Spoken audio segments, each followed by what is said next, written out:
So good evening, everyone. Welcome to the May 10th, 2021 Town Board meeting. I don't know how it got to be May 10th already, but here we are. So first we will start with the Pledge of Allegiance, which you'll see when I stand up. I pledge allegiance to the flag of the United States of America and to the republic for which it stands, one nation, under God, indivisible, with liberty and justice for all.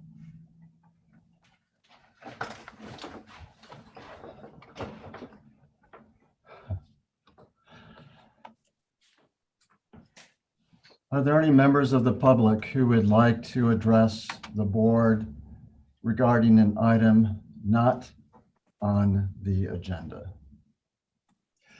Melanie. Hi, I just wanted to introduce myself.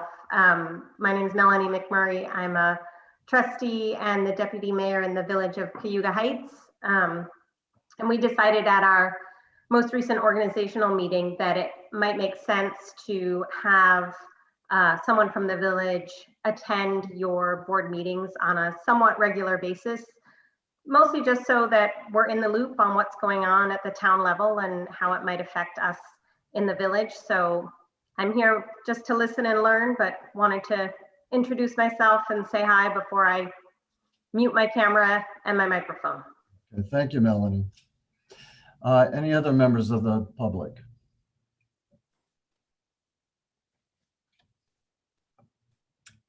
And Paulette, I'm not seeing anyone. Are you seeing that anyone else wanted to address? Right. Nope, I can state for the record that I don't see anyone with raised hands. I've received no emails nor phone calls. Okay. And we may change, or any board comments before we get started? Tian? Yes, Rod, I wanted to ask if we might consider a resolution requesting an extension of the comment period for the draft TMDL from 45 days to 90 days. You want to do that tonight, or is that just a heads up and we would do it at the next board meeting? If we could do it tonight, I just sent out to you, and I'm sorry for the 11th hour nature of this, sent out to everybody a copy of a proposed resolution. If people feel comfortable considering it this evening, that would be lovely. If not, we can certainly do it at the study session. And why don't we? The problem with the study session too late. is that, yeah, the comment period ends on the 24th. Yeah. Okay, why don't we do that after the public hearings? Thank you very much. Okay. Any other board comments? Rod? Yes. You want me to mention now our thought on the SJC agenda items? Yes, sure, that'd be great. Because this will give us a little bit more time in the meeting.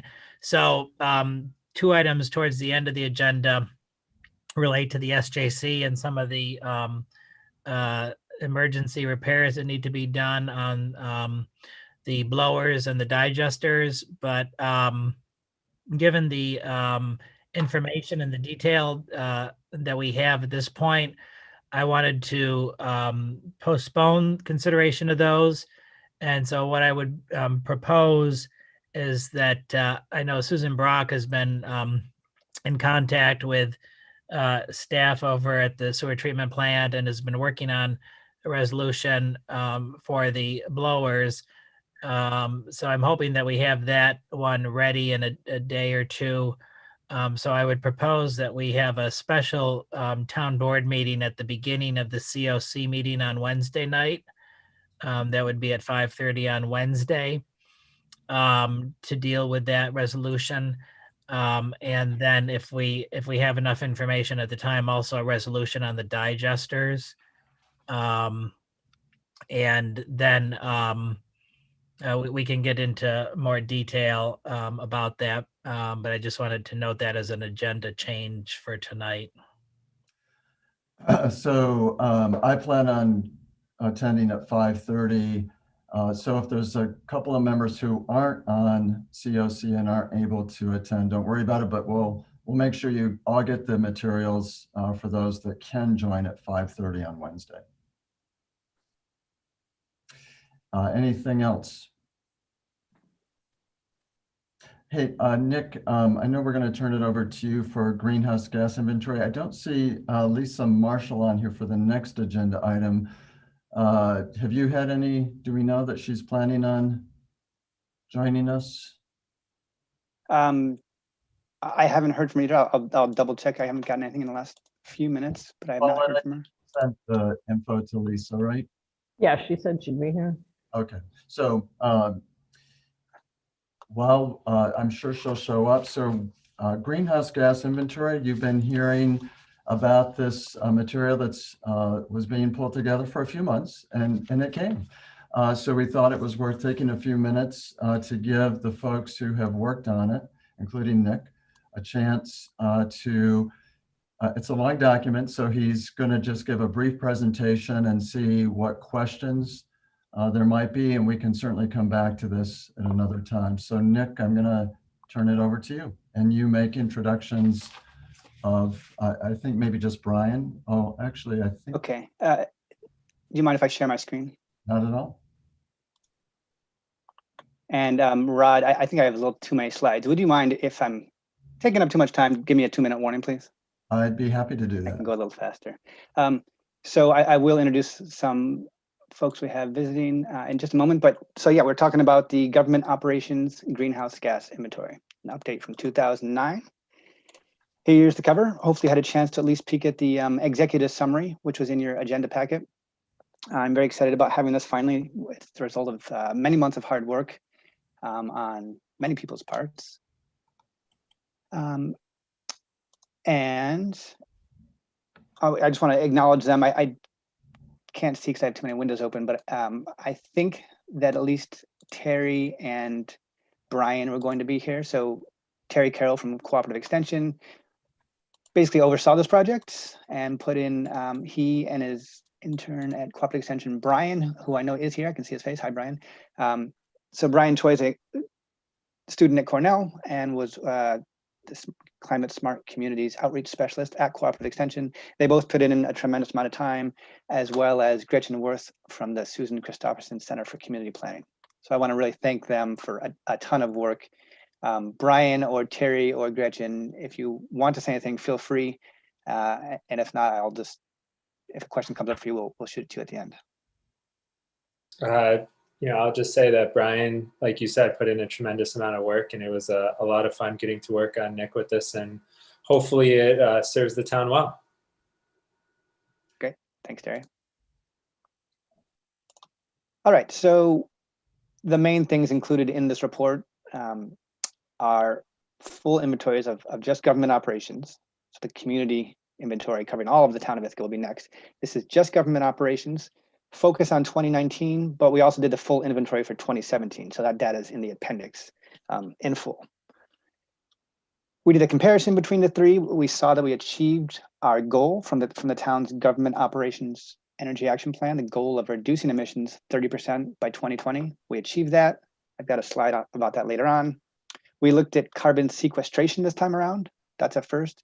And we also looked at this emerging new way of doing things, which we think is going to become the norm. What we named ourselves is not the official name, but we call it the Advanced Methane Accounting Methodology. And we're following the lead of Tompkins County and other municipalities that are starting to account for methane emissions in a different way. So that's the main content. What are we talking about? So for government operations, it's these sectors that you see on the left-hand side, 6 different sectors. This is the same as the last inventory we did, looking at our buildings, traffic lights, water and wastewater, our vehicle fleet, and then our employee commute. Even though we don't directly affect our employee commute, we did look at that. I'm going to show you a few different ways we broke it down. There's a lot of data in this report, and I want to keep it simple, so I don't want to dwell too much on the data, but I at least wanted to highlight what's in the report, and I'm happy to take questions now, or if it makes sense, happy to answer questions one-on-one later, you know, via email or something. So this breakdown in both the chart and in both the pie chart and the table, looks at greenhouse gas emissions by sector. I don't want to talk through the whole thing. I'll just say that the big yellow piece is wastewater facility. So that's our portion of the wastewater treatment plant. Also very big was the vehicle fleet. So those are the two biggest sectors for greenhouse gas emissions. To make it clear, for the wastewater and the water delivery, of the actual plants, since those are, many municipalities are involved, we only accounted for our portion. So it's sort of 40 to 50% range for each of those. And that is a departure from the 2009 methodology where we accounted for all of Bolton Point, but we feel that was not a good way to account for it. So change that methodology. I'm going to move on, look at it in a different way, which is by source. So this is greenhouse gas emissions by source. Got emissions. The biggest chunk is from gasoline alone, but then gasoline and diesel sort of go together in terms of our fleet and our employee commute.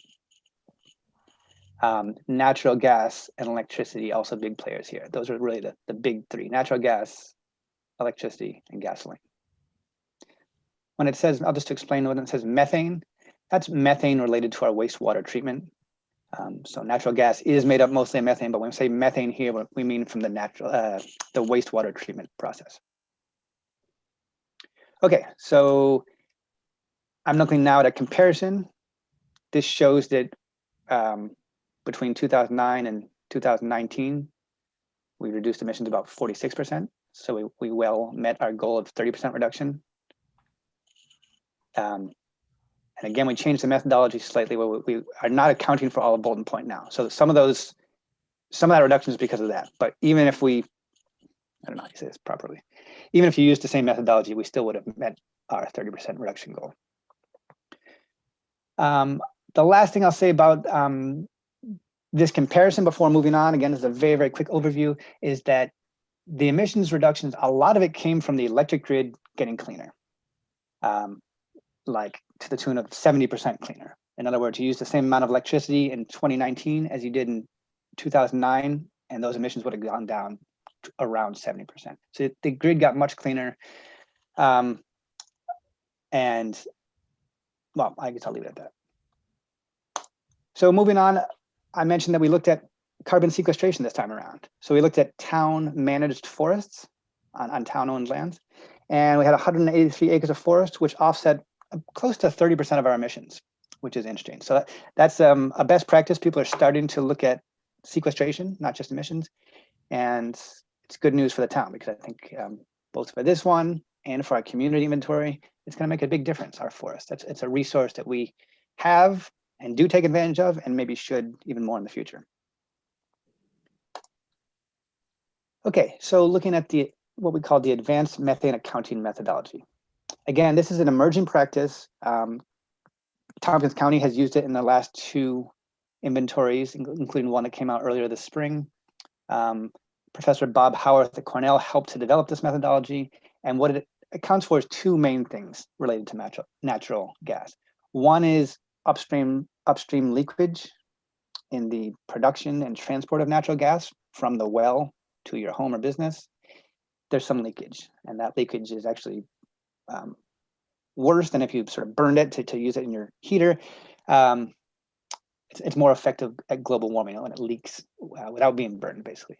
And the other thing that contributes to the difference in this accounting methodology is using 20-year global warming potentials instead of 100-year global warming potential. So there's different greenhouse gases: carbon dioxide, methane, hydrofluorocarbons, etc. Greenhouse gases like methane are much more potent than carbon dioxide. They trap heat in the atmosphere much better. Methane is especially dangerous on a shorter time frame. On a 20-year time frame, it's much more dangerous.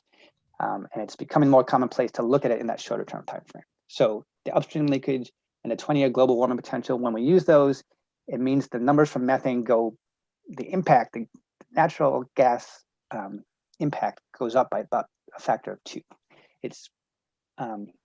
It's a big deal, and I think it's important for us to start thinking in that way, because it's really important that we reduce methane use and natural gas use in the short term. This compares sort of the traditional method, which we have been using, to this new method, which this year we're doing parallel accounting, but next round, maybe we'll do just the new method. This compares the two different methods. So for 2019, the two different methods. And you can see for many sectors, it really doubles the emissions. So for buildings, it approximately doubles emissions using the advanced methane accounting.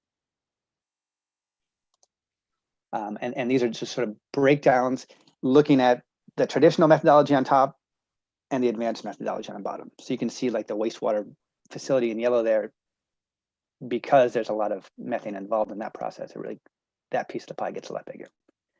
I think I'll skip this next one. I'll go right to next steps. So that's the basic stuff included in the inventory. Happy to answer questions.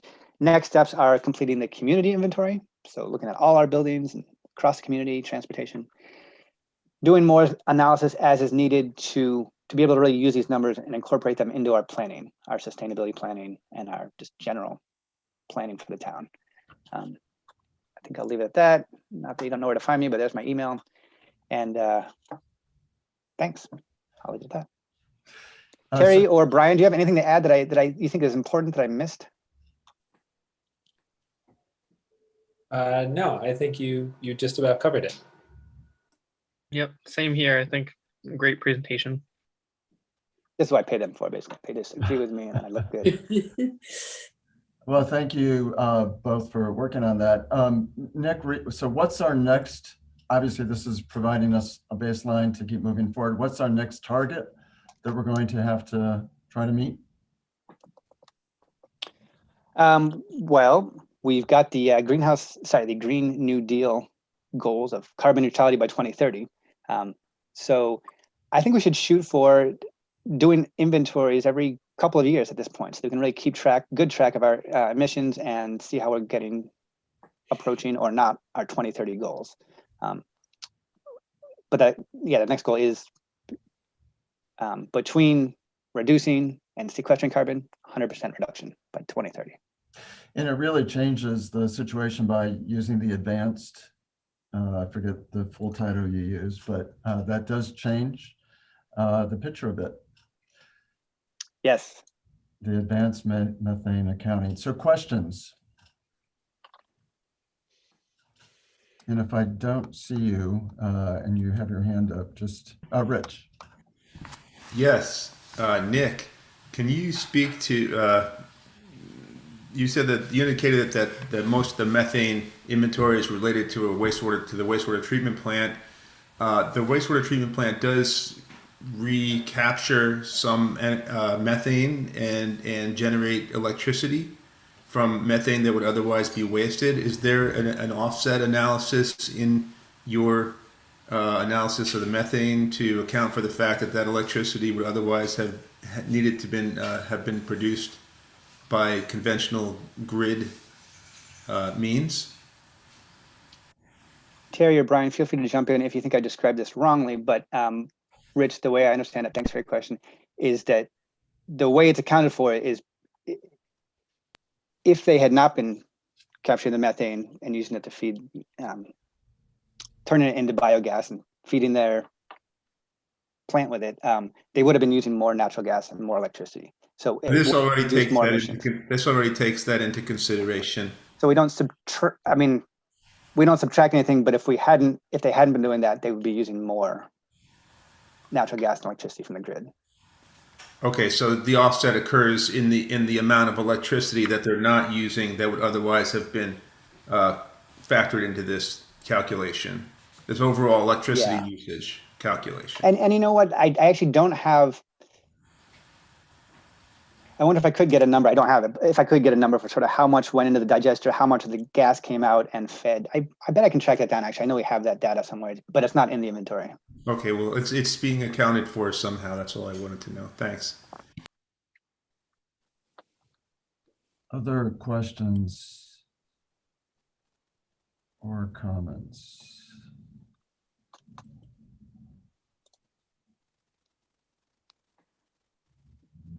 Nick, I think you can stop sharing. That way I can just make sure I'm not missing anyone's, but it doesn't look like. So what's the time frame for doing the community analysis?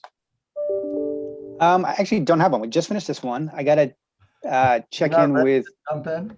say what? You're not ready to jump right in and do the community analysis? My focus now is on a little project called the Energy Code Supplement. But I do hope that in the next couple of months we can finish the community one. I think in some ways it's simpler, in some ways it's more complicated. It's simpler in that there's a lot less data available. So there's really fewer data points to collect. And this is all about collecting and crunching data. And so it's my hope that we can finish that one sooner, than more quickly than this one. So again, thank you, Brian. Thank you, Terry, for your work on this. Nick, thanks for the presentation. So we'll be circling back to this on a somewhat regular basis just to see how we're doing. So appreciate it. Great, thanks. And I see our next guest has arrived. You see that there's a resolution before you authorizing the town of Ithaca to participate in the Heat Smart Tompkins Community Campaign for Clean Housing. We get points for doing this through the NYSERDA Clean Energy Communities Program, and we want to get those points. We want to go after some money. I think we've shared with you the number of points you have to earn before you can be eligible for some grants, but don't worry about that right now. We're just in the process of doing things that make sense and doing things that are a service to the town. So Lisa Marshall is with us to just give us a brief presentation about what to expect. We do have a webinar scheduled for May 20th that will go out in the newsletter tomorrow, and we'll do some social media about it. And Nick, we'll just have to remember, Paulette, before you leave, we'll have to do some media releases about this as well through our normal channels. So Lisa, I think you have some slides, right? I don't. Yep. Paulette, is she open to sharing? Yes. So I'm Okay. just great. Thanks so much, Rod. And thank you to the town board for making time on what I'm sure is your very busy agenda to host me for a little short presentation. It's just a real pleasure to work with the towns. I'm going to correct Rod slightly and say it's the town of Ithaca's Clean Heat campaign, and I'm helping you with it. So it's CCE Get Your Greenback Tompkins is also helping and are happy to help with this campaign. So I'm really pleased to be working with the towns, and thank you for hosting. And thank you to Nick for perfectly setting up my presentation, and so that we all know the reasons, the deep reasons why we need to do this. So with that said, I will share now. Hopefully I can find where my presentation is. And I will apologize for those of you who already know everything I'm going to say. This might be a little boring. I'm sure Terry has tuned out already, but I'm just going to present this in case there's anybody who might not know all of this. Heat Smart Tompkins is a community nonprofit. We were a project actually of Solar Tompkins, and what we do is education and outreach and support to homeowners, or really any building owners, to implement energy efficiency in their buildings, and in particular heat pumps. I like to emphasize the 3 C's: the cost savings, the comfort, and the climate solutions that heat pumps can offer. And I've added this 4th C of convenience through this recent campaign work that we've been doing, because I've really found how many folks in our region are heating with very inconvenient fuels, chopping wood or carrying big bags of pellets. Folks in their late 70s, early 80s who are finding that if they want to stay in their home, they need a more convenient way to heat. So I've added that 4th C. So Heat Smart Tompkins is, as I said, a community nonprofit founded literally by a few people just sitting around a table thinking, what could we do to promote renewable energy solutions in our local community? And out of this very grassroots Tompkins County effort has grown a statewide program funded by NYSERDA, New York State's Energy Research and Development Authority, the so-called heat smart or clean heating and cooling communities. There are now about 20 of them. And I just love to show this map because now almost, the majority of New Yorkers are served by a heat smart or clean heating and cooling community. So all because of what we pioneered here in Tompkins County with just a few folks. So I don't remember what that quote is, but never doubt the ability of just a few people to make a difference or something along those lines.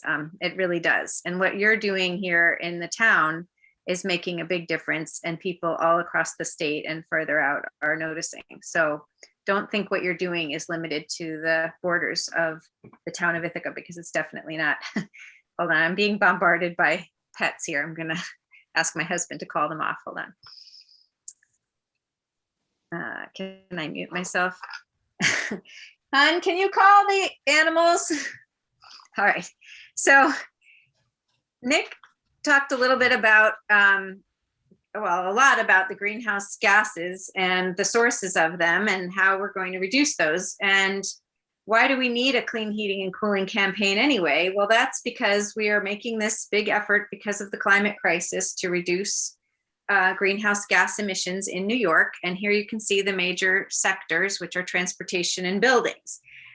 And something that's interesting about this graphic is that if you accounted for, like what Nick talked about, the upstream methane emissions, where when this is only counting when you burn gas, the emissions from burning the gas.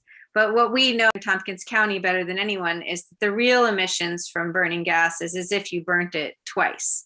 So if you account for the real greenhouse gas impact of buildings, and you think about each building as a little fossil fuel power plant combusting fossil fuels, this green building would be bigger than this blue car, unfortunately. So that's why we need to tackle clean heating and cooling. And now we have the wonderful landmark Climate Leadership and Community Protection Act, which requires us to reduce emissions from all sectors. And just to take a look at buildings, the building sector, where do we use energy in buildings? The majority is from heating and cooling. And this is from Minnesota, but it's not too different than New York. And I think it's a bit silly that they call it 55% heating and cooling. It's really like 54.5% heating and maybe 0.5% cooling is how we're using our energy. And then water heating is another big one. I've seen for New York homes 15 to 20%. So we are looking at those two sources of emissions from buildings and trying to help people to reduce those through the Heat Smart program. So in short, our recommendations are with any given building is take a look at the building envelope. That is how well insulated and sealed the building is. Insulation and air sealing are two different but related things. And that's because no matter what you're using to heat your building, you want to make sure that conditioned air, that warm or cool air, if you're cooling, stays inside the building where you are and doesn't go, right out the window or through the cracks, out the foundation, out the attic. So building energy efficiency, it's really good to take a look at that building envelope. But the main thing we talk about at Heat Smart is then what is the technology you're using for the heating and the cooling of the building. And for that, we recommend heat pumps for both heating, cooling, and hot water. And what the heck is a heat pump? Most of you may already know this, but a lot of people don't, so bear with me. You actually already have a heat pump in your house. It's the technology that keeps the inside of your refrigerator cold. So, most heating and cooling involves, or most heating, not cooling, sorry, most heating involves taking oil or propane or gas and setting it on fire and heating that way. But there's actually heat energy in the air and in the ground all around us all year round. Even on the coldest day of the year, there's heat energy in the air. And what a heat pump does is it uses a refrigerant chemical to transfer that heat energy out of the ground or out of the air and into your house to warm it, or in reverse mode to take heat energy out of your house and expel it outside to cool your house. And because the heat energy is already there, the heat pump doesn't have to create it. Heat pumps are incredibly efficient. The refrigerant chemical that is in this closed loop is either being evaporated or condensed. And that evaporation, that phase change is what either gives off or absorbs heat. And that simple physics principle is how heat pumps operate. So that simple physics can be used in a lot of different ways.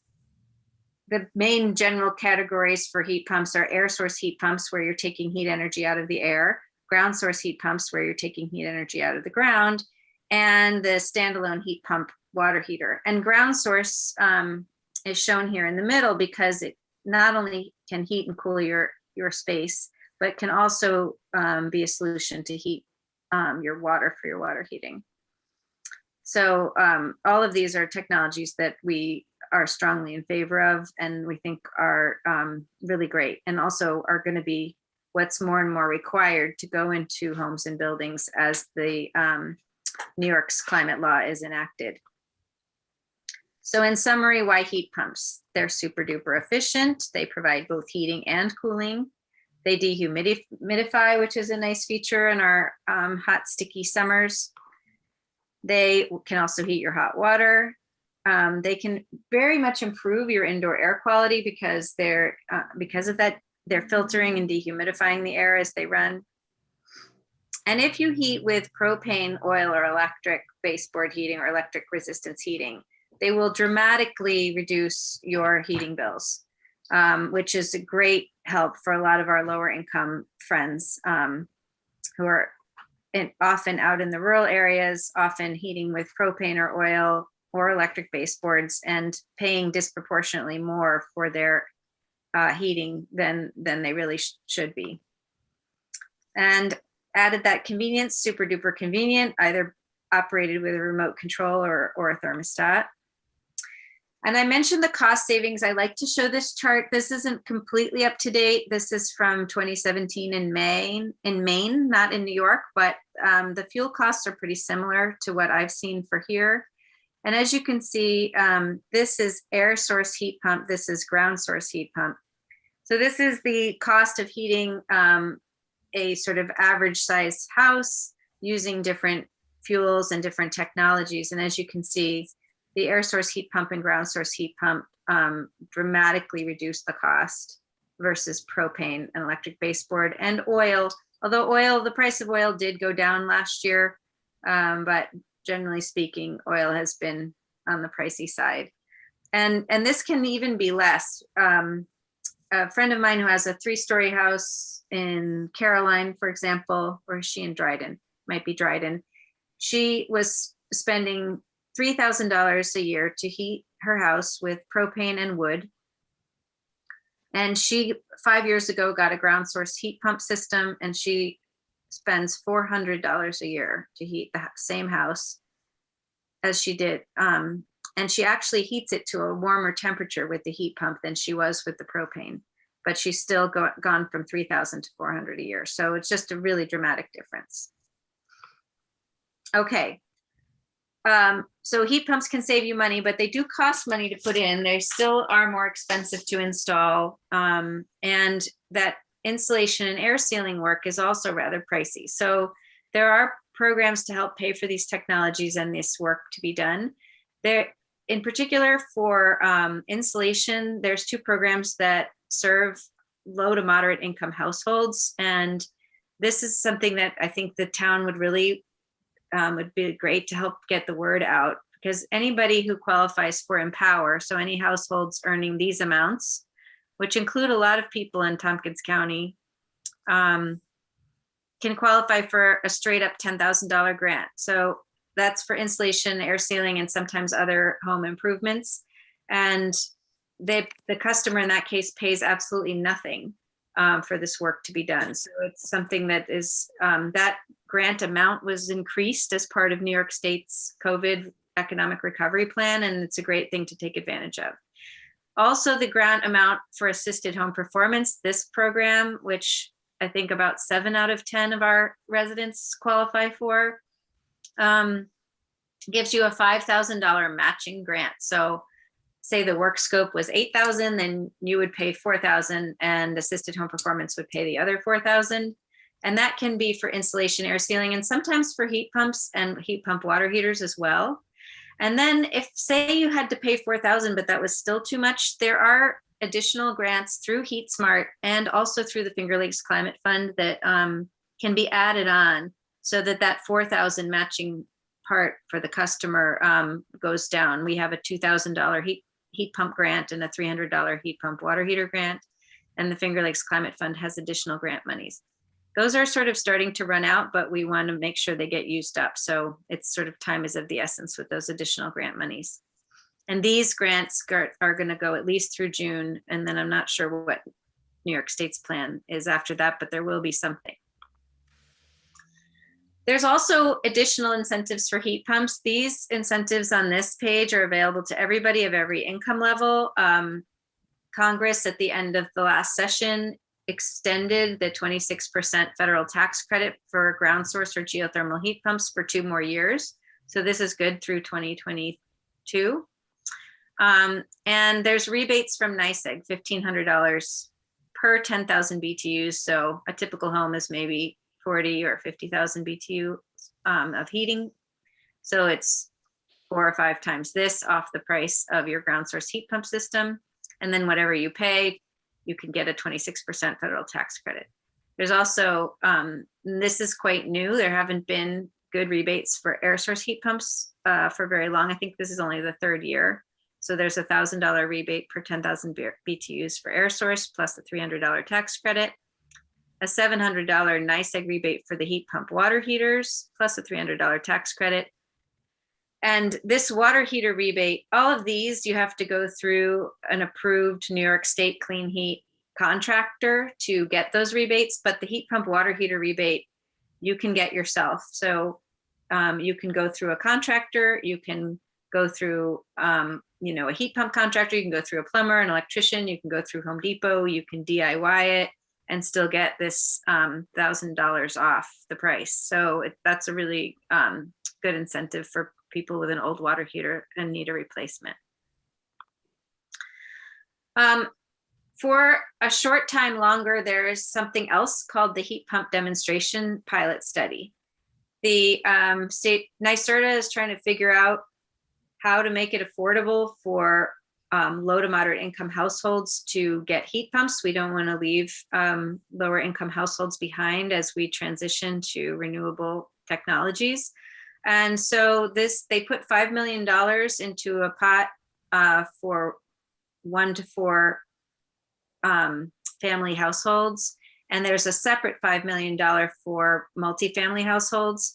And for the 1 to 4 family households, in order to qualify for the study, they have to be heating with something other than gas. The heating system has to be more than 5 years old, and they have to be income qualified. And the insulation either has to be good enough or it has to be made good enough through those grants that I just talked about before. So this is an unbelievable opportunity, and a lot of people in Tompkins County have already taken advantage of this. In fact, so many that basically Tompkins County is one of the only places where this grant money has been used so far, and NYSERDA is asking me to stop promoting it so well. So I'm promoting it only to the clean energy community towns that I'm working with. I pulled my radio ad. I'm not sending any more postcards, but I am promoting it within the community campaigns. Here's an example of somebody in Chemung County living in a manufactured home, a double wide, who qualified for Empower, and through this heat pump study and Empower, they got, this left side is over $12,000 worth of free insulation, air sealing, and other home energy upgrades. On this side, they got a $21,600 air source heat pump system.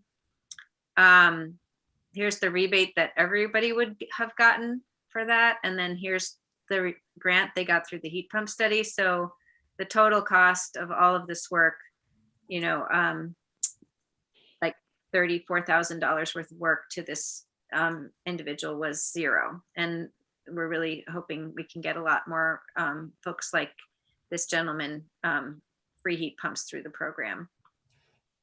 And Lisa, just how many more slides do you have? Just because I think people got it and they're going to be supportive of the resolution, and we want Yep. some board members to sit in on the webinar. Okay, I'll wrap up. This is just an example of assisted home performance with the heat pump study. This is air source and this is ground source. There is financing available. So the community campaign for clean heat, as Rod said, is part of the clean energy communities. It's one of the high impact action items. If you're one of the first, so here are the steps.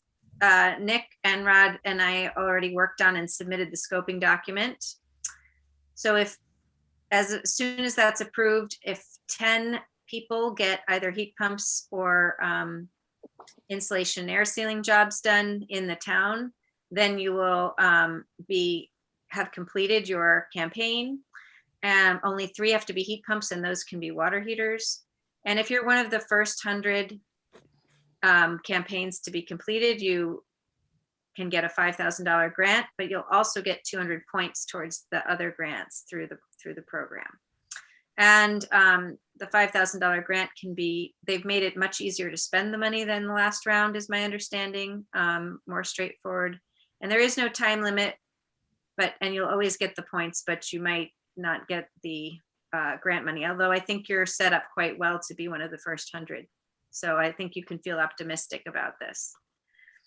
And so we're asking what the town to do some outreach, including the webinar that Rod mentioned, posting about the campaign, of course, on your website, the wonderful newsletter that you have, on your social media. These are some ideas. It could be any ideas you have, but these are some of the things we put in the scoping document. I wanted to mention CCE has this wonderful little powerhouse they can take around where you can actually see a heat pump up close and personal, and some other energy upgrades. So a lot of the towns are hosting the powerhouse as part of their campaign. And my part will be to help support the town in all of these efforts, helping fill out the scoping document, track the leads, provide language and materials, present at a webinar, and just make the process fun and easy. So I will stop. Thank you. So questions for Lisa, help us get the word out about the webinar on the 20th. Some of you might be interested. So questions? Rich? I have just 2 brief questions. One had to do with comparative costs of various heating methods. And I wondered, what were the assumptions in those numbers regarding the efficiencies of the various conventional heating methods like furnaces and the like? Or did you just take essentially financial information from NYSEG and average it out? Yeah, that's a great question. That was just pulled from a program in Maine that put together some nice graphics. It's called Efficiency Maine. And I don't know what their assumptions were in terms of the building envelope, but I'm assuming, oh, you're not asking about the building envelope. You're asking about it was like an old propane, the actual devices, right? or a new propane furnace. That's a good question. I don't really know the answer. Okay. The other question is, can you make your slideshow available to us? Yes. In fact, I think I already sent a copy to Rod, and of course I'll be presenting at the webinar, but I can send it to your clerk right after this so that you can all have it for sure. Okay, thank you. I also have some flyers and materials. And we already have a sign up form if any of you want to get the word out, or if you want to sign up. I have a little form to sign up for the town's campaign. And I'll put the link to that in the chat. Great. Other questions for Lisa?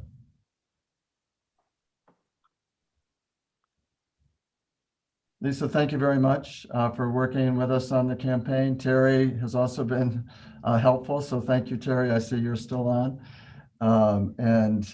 Yeah, let's get people signing up in the town to make some improvements to their homes. Yeah, thank you so much for hosting. And if you think of any questions, just message me. I'll put my contact information in the chat as well. Thank you so much, Rod. And just, it's exciting to be working with a town that is taking on such an impressive leadership role, not just here locally, but really across New York State, people are looking to what you're doing and paying, and it's inspiring. So thank you so much, and I'm just proud to be a part of it.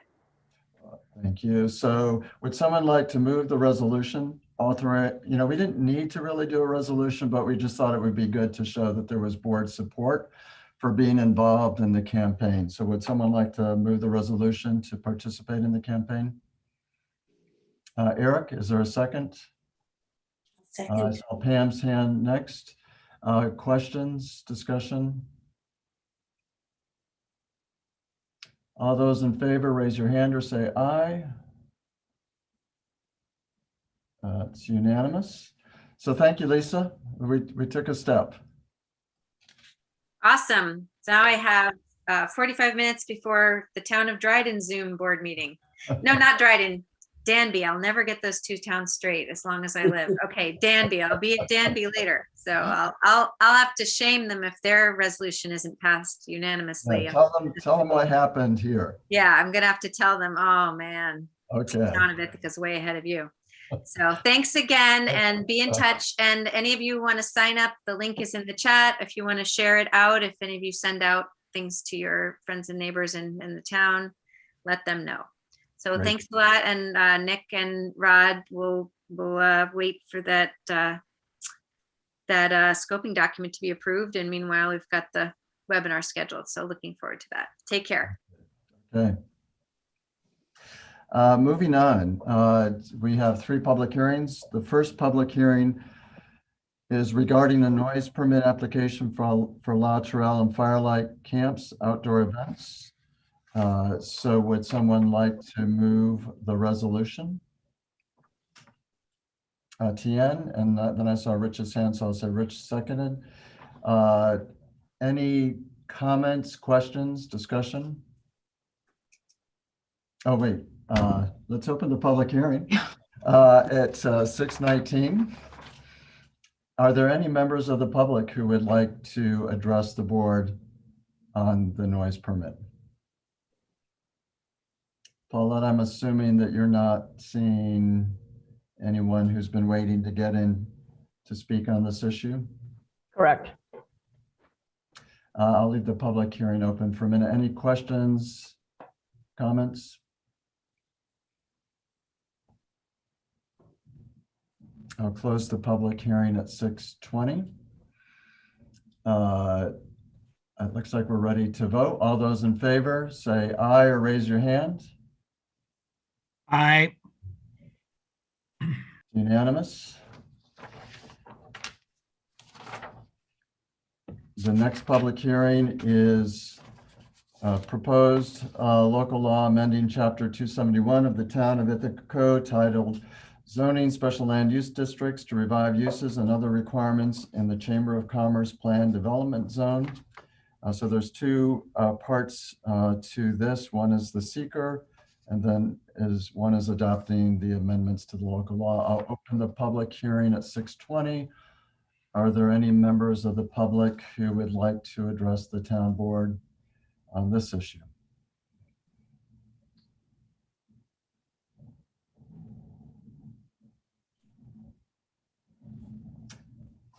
Okay, would someone like to move the seeker resolution?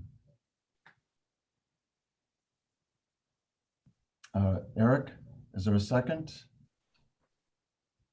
Rich, questions, comments? You'll see that it makes a negative determination of environmental significance.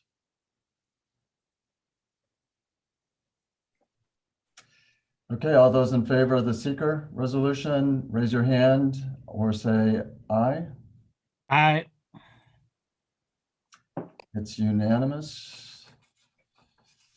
Close the public hearing. We'll close the public hearing at 6:21. And we will now move to the actual adoption of the amended local law. Would someone like to move this resolution? Rich, is there a second? Pat? Any questions about this? Sue, Is Sue on? Sue, do you want to say anything? I see Jennifer Tavares is here as well. I know she just wanted to kind of listen. But Jennifer, if you do want to say anything, just let us know. Sue, anything you want to say? Nothing to add, but by adopting this change to the PDZ, it will allow the continued use of the Chamber of Commerce building and property. And they were, as you saw, very minor changes to the PDZ language. And Jennifer is just saying she's listening in. Any other questions, comments? Okay, if we're ready to vote, all those in favor, raise your hand or say aye. Aye. Aye. It's unanimous. Moving on to the third public hearing. This is adopting a local law authorizing the town of Ithaca to execute with Tompkins County an agency agreement to implement the Community Housing Development Fund program and to make a payment into the Community Housing Development Fund. This took some time to pull all the pieces together. So you, in your packets, you had quite a few components related to this. We had talked about approving this several months ago, the $50,000 that would be allocated when there's a project in the town of Ithaca. I'll open the public hearing at 6:23. Are there any members of the public who would like to address the town board on this issue?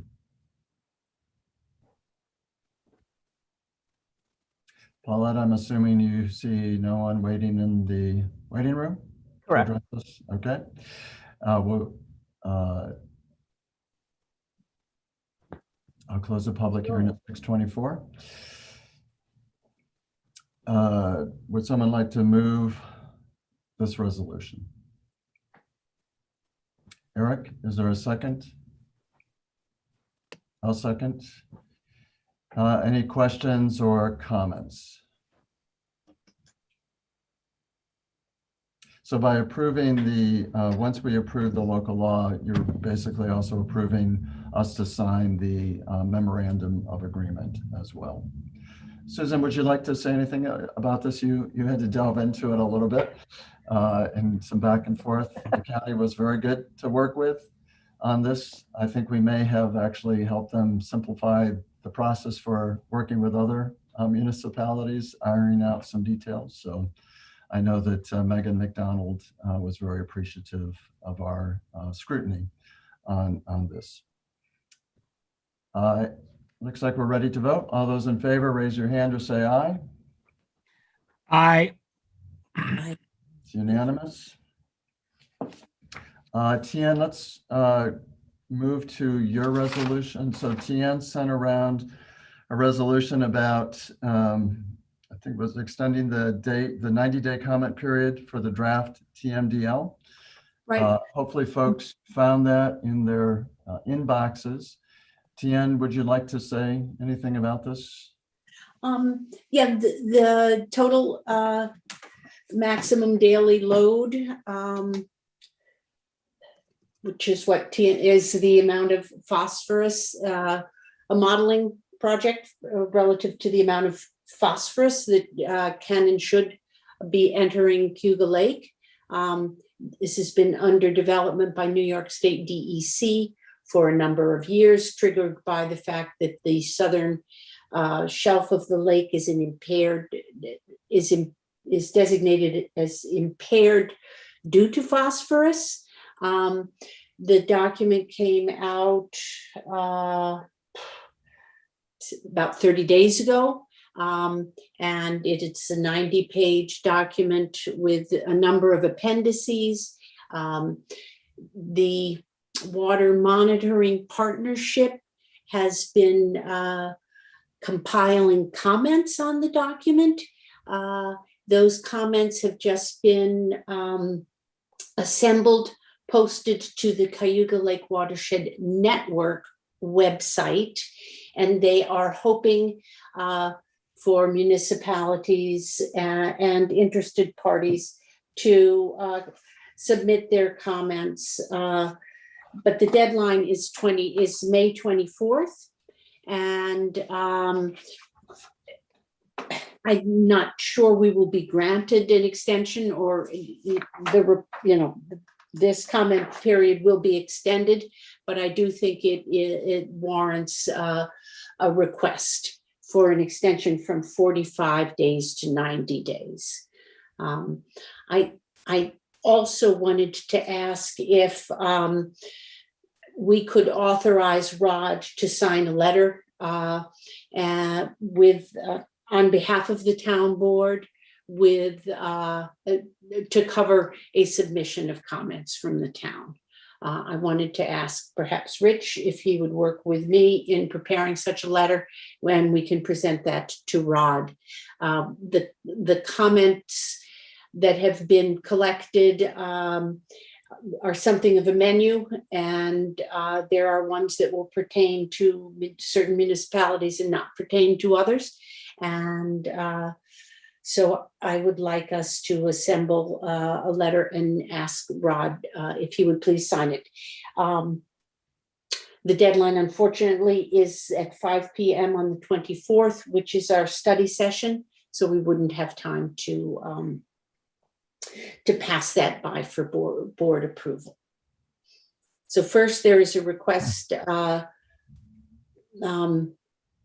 which I have a typo in, a resolution requesting a 90-day comment period for the draft GMDL, which I'd like us I'll move that resolution.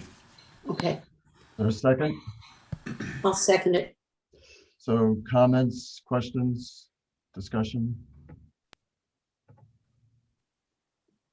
I just want to reiterate what Tian was saying. And this document is about 20 years or more overdue. It's been 5 or 6 years in the making.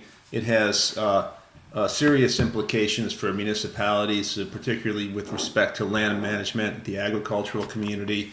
It takes a long time to digest what's being proposed. It's 184 pages, including appendices.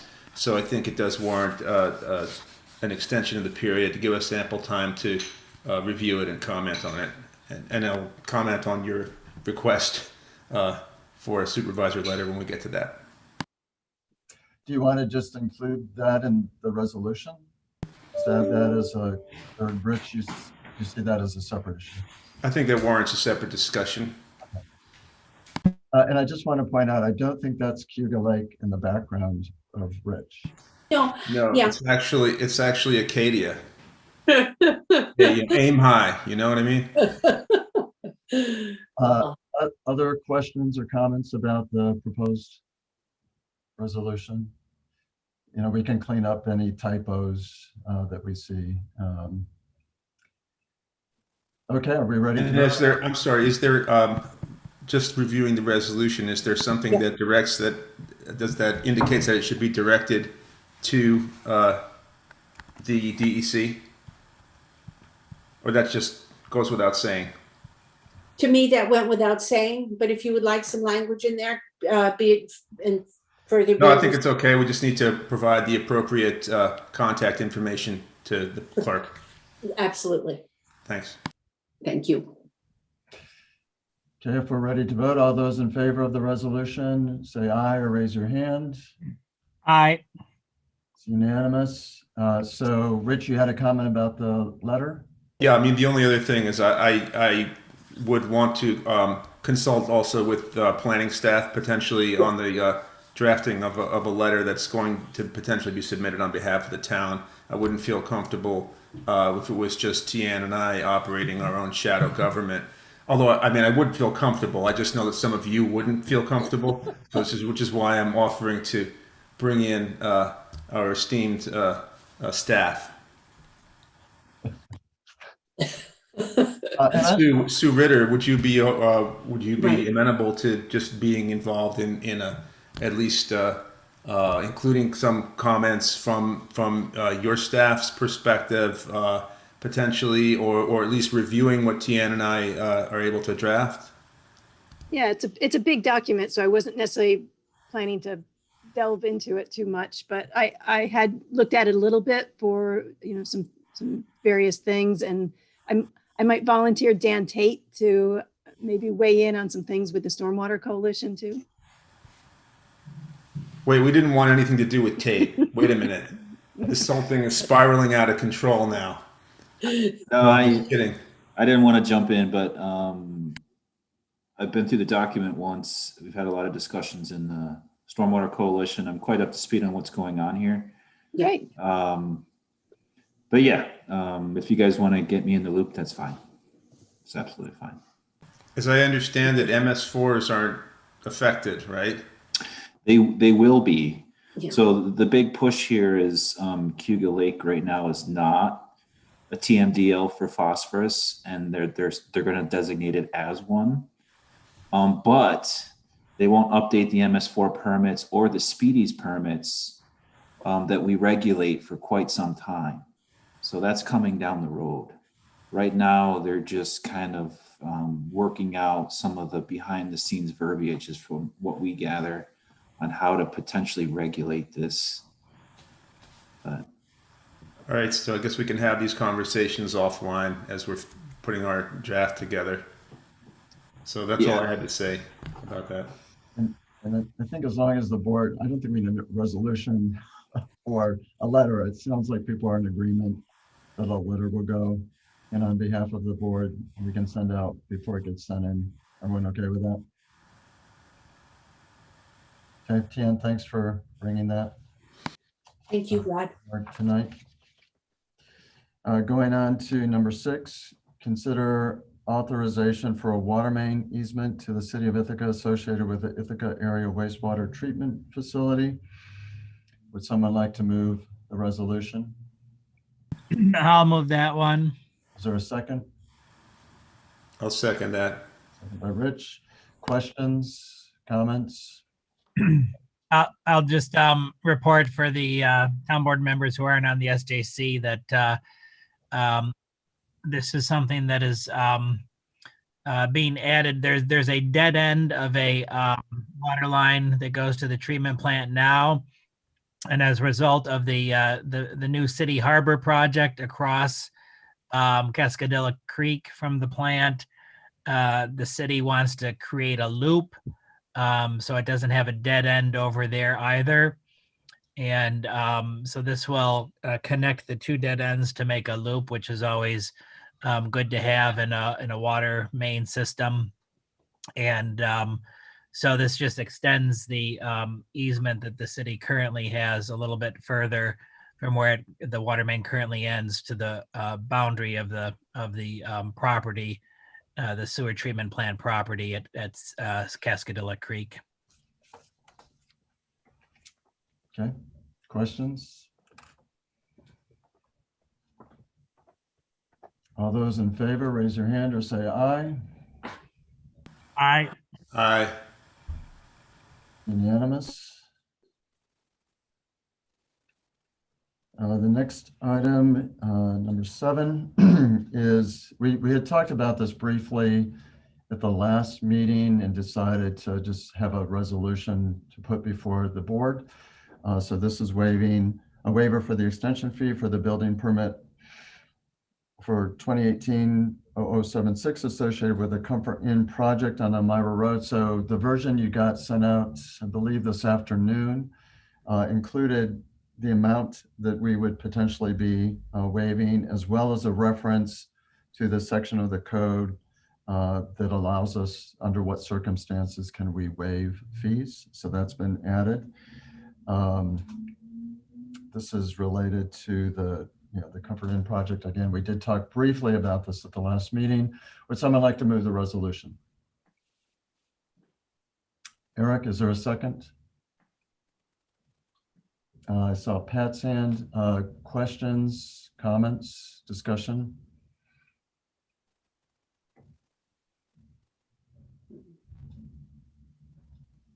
Marty, is there anything you wanted to say about this?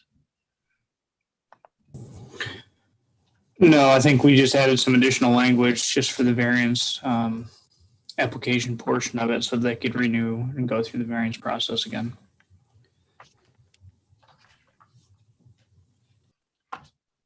Are we ready to vote? Okay, all those in favor, raise your hand or say aye. Aye. Aye. Looks like it's unanimous. We already talked about, we were pulling number 8 and number 9. We have this a special meeting this Wednesday at 5:30 to address those issues with the Ithaca Area Wastewater Treatment Facility. So moving on to the consent agenda, I believe that we're pulling the minutes, correct, Paulette? Yes, there's I no believe minutes. I sent out the wrong ones. My apologies. With that being pulled, would someone like to move the consent agenda? I'll move the consent agenda. Thank you, Tian. Is there a second? Pam? Any questions or comments?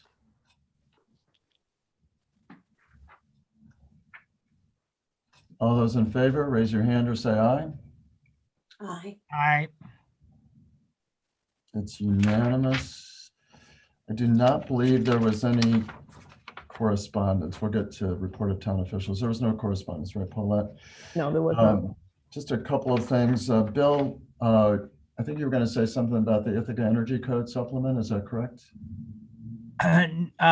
Just to report that, the city did adopt it, as you might have seen in the media, at their common council meeting last Wednesday. They didn't have a lot of discussion about it at that point. There were, I think, 2 small changes that were made in the draft at that time. One was relating to the Cornell's, the calculation of Cornell's energy from their combined heat and power plant. So we'll be looking at making that change to ours as well. And then I think another change they made was just a small change in their purposes section. So I don't know that that'll actually affect our draft. So Susan Brock and Marty and Nick are now trying to put the final touches on our draft. And so our current plan is to bring that draft to the town board at the study session in 2 weeks. Hopefully actually have it to you, a bit before then, so you can take a look at it. I'm going to ask Nick to send out now the compilation he had put together of all the comments that we in the city had received and his responses to those, so that over the next 2 weeks you can have a chance before the study session to look through those comments if you want. And because at the study session, I'll ask that we set a public hearing on the law for our June 14th meeting.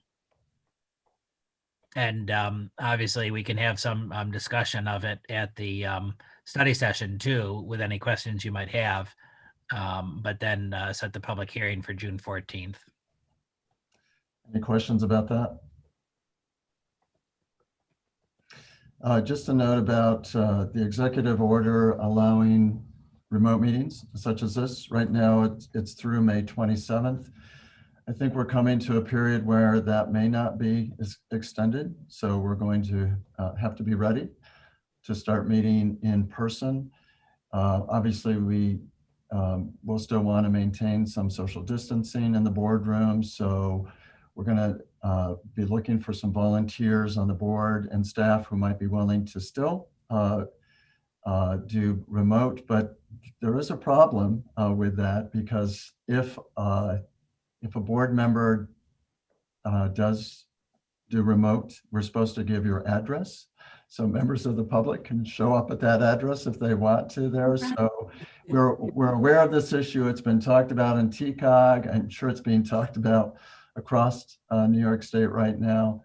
I think TCOG was going to write a letter to Anna Kellis to say something needs to be done about this. It probably is not going to be resolved before remote meetings are not extended anymore, but we will be looking for, we'll need to know what board members are ready to start coming back into the boardroom so we can start logistically figuring this out. We have set up, I think we've mentioned the boardroom so that it's much easier to see folks who will still be participating by Zoom. If you haven't been in the boardroom, there's a big screen that's been on the wall. We have something called the OWL that picks up our voices better. We're in the boardroom. So I think from a equipment perspective, we're ready. So any questions? We don't have to figure this all out now, but just fairly soon. I don't know if the executive order will extend beyond May 27th. Pat?